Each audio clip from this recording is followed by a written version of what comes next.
안녕하세요. 우리 유년부, 소년부 친구들 모두 큐티 열심히 잘 하고 있죠? 열심히 또 성실히 하는 친구들이 우리 친구들이라고 생각을 합니다.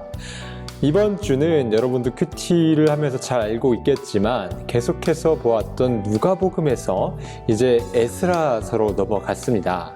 당시 포로로 끌려갔던 이스라엘 백성들에게 페르시아 왕 고레스는 이렇게 말을 합니다. 예루살렘으로 돌아가서 하나님을 위한 성전을 지으라고 말이죠. 심지어 그는 그냥 보내는 것이 아니라 금과 은과 물품과 가축을 기꺼이 주면서 보내게 됩니다. 하지만 이 성전 건축이 그렇게 쉽게 막 뚝딱하고 만들어지진 않았죠. 당시 성전을 건축한다는 소식에 이스라엘의 적들이 찾아와서 돕겠다고 합니다.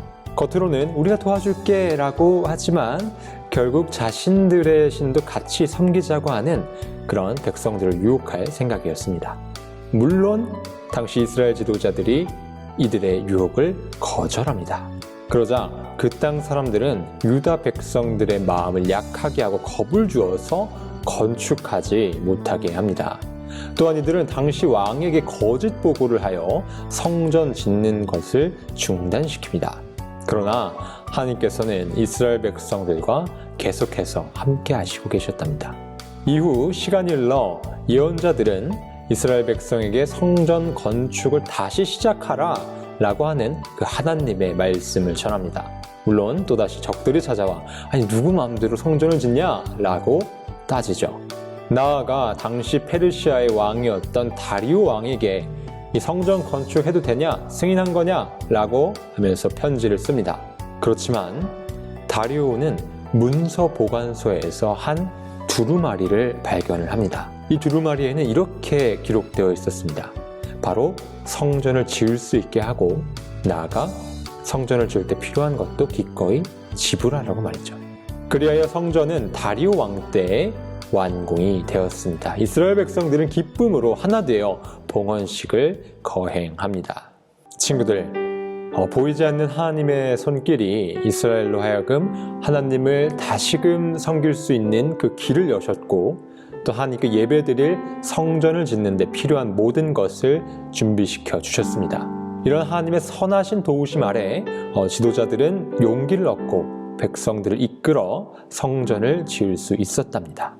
혹시 나의 힘과 나의 의지로 하나님께 예배드린다고 생각하고 있나요?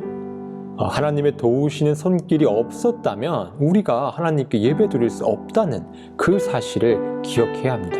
하나님은 어려운 상황과 어려운 형편에도 하나님을 예배하며 따르기로 선택하는 그 사람들의 길을 선하게 인도해 주시는 분입니다. 눈에 보이지는 않지만 오늘도 하나님의 도우심이 있기에 예배드리며 하나님을 만날 수 있는 것이라는 사실을 기억하며 항상 감사해야 합니다.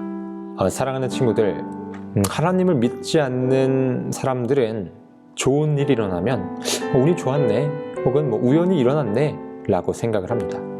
하지만 하나님을 믿는 사람들은 보이지 않는 하나님의 손길이 있었다는 것을 기억하며 감사합니다. 우리 삶에 일어나는 좋은 일들 뒤에는 항상 하나님의 도우심이 있다는 것을 믿고 또 고백하고 또 감사하는 친구들이 우리 유년부 또 소년부 친구들 되기를 간절히 축복하겠습니다. 여러분 안녕.